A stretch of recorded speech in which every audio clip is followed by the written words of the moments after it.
Sometimes you just need to dive in and experiment. Just have fun. Be spontaneous. And that's what I'm going to do today. The story is that yesterday I bought some chorizo, and this morning I cooked some up with some scrambled eggs, and I got to thinking, how difficult could it be to make my own chorizo from scratch? What could possibly go wrong? Well, we're going to find out.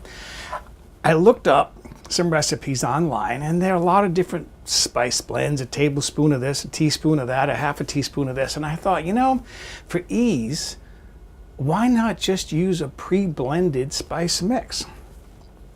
I'm going to experiment with Pappy's. I buy this at Costco. This is Pappy's seasoning. It's a spice blend. There's a lot of different ones out there. Sometimes you see them as rubs. This is a Grill Mates from McCormick Spices. This is a pork rub. It's another spice mix. If I don't like how it tastes, I can always add a little bit more chili powder. I can always add a little bit of paprika for more color. I'm going to play. I got some pork. I'm going to cut it up. I'm going to put it in my food processor with some spices and see what I end up with. So let's make chorizo. What I have here is about almost 2 pounds of pork shoulder. This was frozen. I put it in the refrigerator last night so that it could thaw overnight. And I'm just going to cut this up into cubes so that I can put it in my food processor. I'll probably take out these larger pieces of fat. I put my pork pieces that I cut about 1 inch, was that 2.5 centimeters square each size, and then train going by, I'm going to put my Pappy's in there, and what I'm thinking I'm going to start off with is about a tablespoon. I'm probably going to be adding more. I just feel as though that's not going to be much spice for nearly 2 pounds of pork. Okay. Oh, and I want to show you something. This is the chorizo that I bought, and I want to read what's on here. In here, pork, salivary glands, lymph nodes, and fat.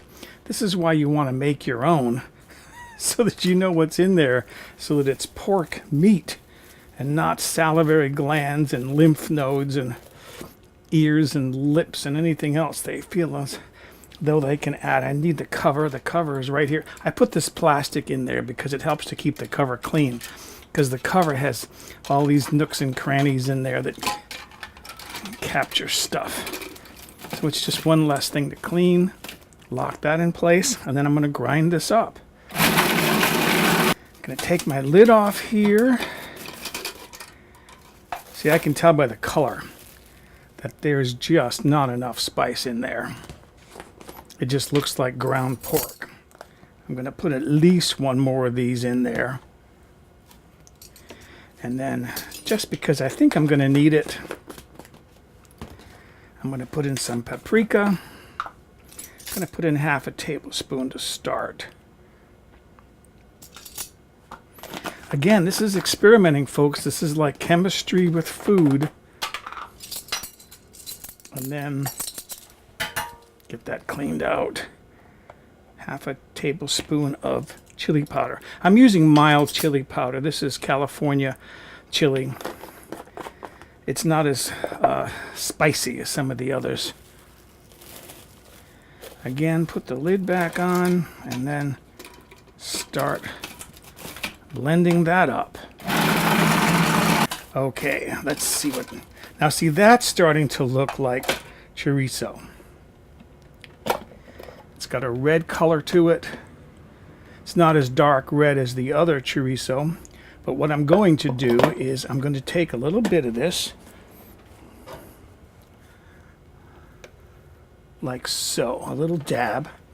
I'm going to make a patty with it. Just shape it into a little patty, and I've got a skillet on the stove, and I'm going to cook this and see what it tastes like.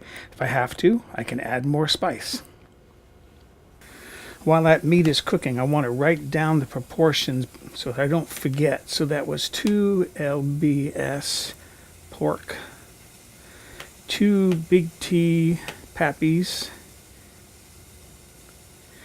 And then 1/2 big T paprika, P-R-I-K-A. Some people call that paprika. It's paprika. And then 1/2 big T chili powder. Chili powder or chili pepper. What does this say? This says chili pepper. Okay. Cooling this down. I'm excited, can you tell? Ooh, ooh, ooh.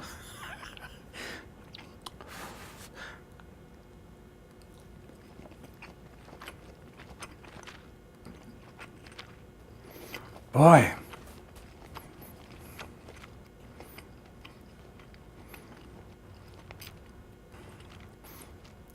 It's different. It's spicy. It's good.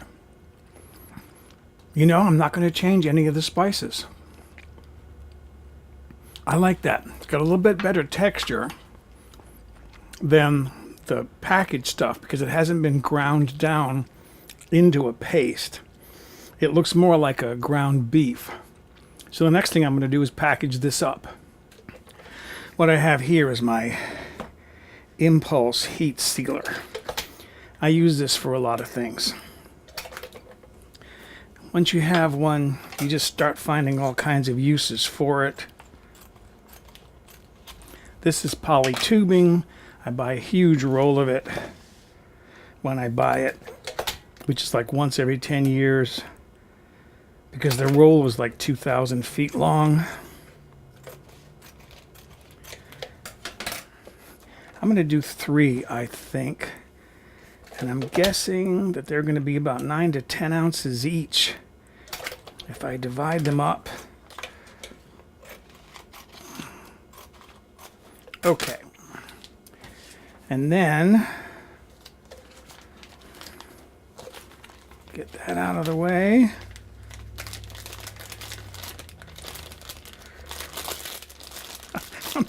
I have to say, I'm feeling really good about this. Let's see.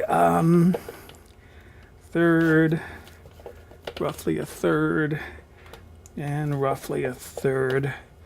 So let's pull out this third, put it in this package,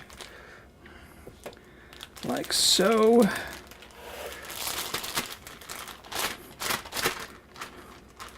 Look at that.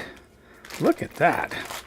And then I'm going to just squeeze this down and squeeze the air out as much as I can. I'm not going to be able to get all the air out, but that's all right.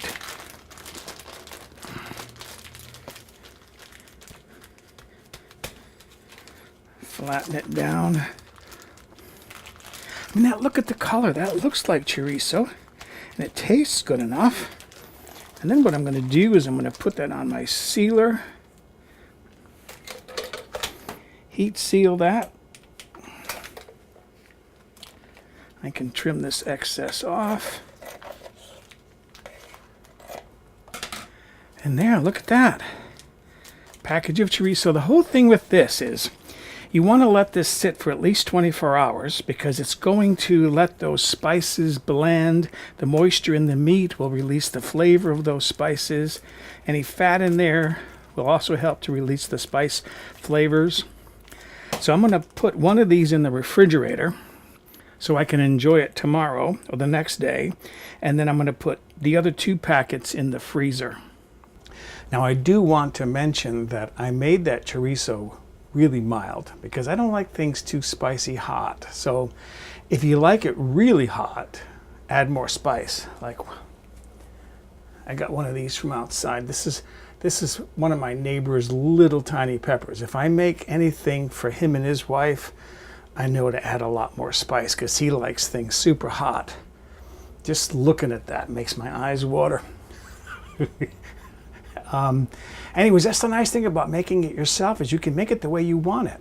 Now what I'm going to do next is I'm going to cook up some of that chorizo and then scramble some eggs in it, and I'm going to taste scrambled eggs with homemade chorizo. Got a little skillet heating on the stove here. That is actually a little skillet. I just zoomed in a lot so that you wouldn't see how dirty my stove is. Put a little bit of oil in that pan. Then I'm going to squeeze a little bit of my chorizo in that pan. All right, that's just about ready for eggs to go in there. Make sure that that's all thoroughly cooked. That looks good. Turn my heat down a little bit.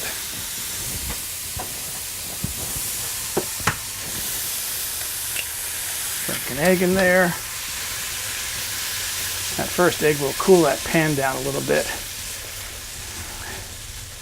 Okay. And then we're going to do 2 eggs. And then just scramble this up. All right, that looks fully cooked. I'm going to turn the heat off on that. Plate that and we'll see how good it tastes. So there are my scrambled eggs with my homemade chorizo. Let's see how spicy hot this is, or mild. Mild. I like that. The spice is there. I can taste that. It's not overpowering. I can taste the pork. That is very good. That's the way I like it. Again, you can make it as hot or as mild as you want. I mean, don't overdo it. You know, don't put a 1/4 cup of chili powder in there. But make it the way you like it. That's the nice thing about making it yourself. And you can control what's in it. So excuse me, I'm going to go enjoy my snack here of chorizo, homemade chorizo, and scrambled eggs. For a printable PDF copy of this recipe, visit my website, mobilehomegourmet.com, and look on the home page or in the recipe archive.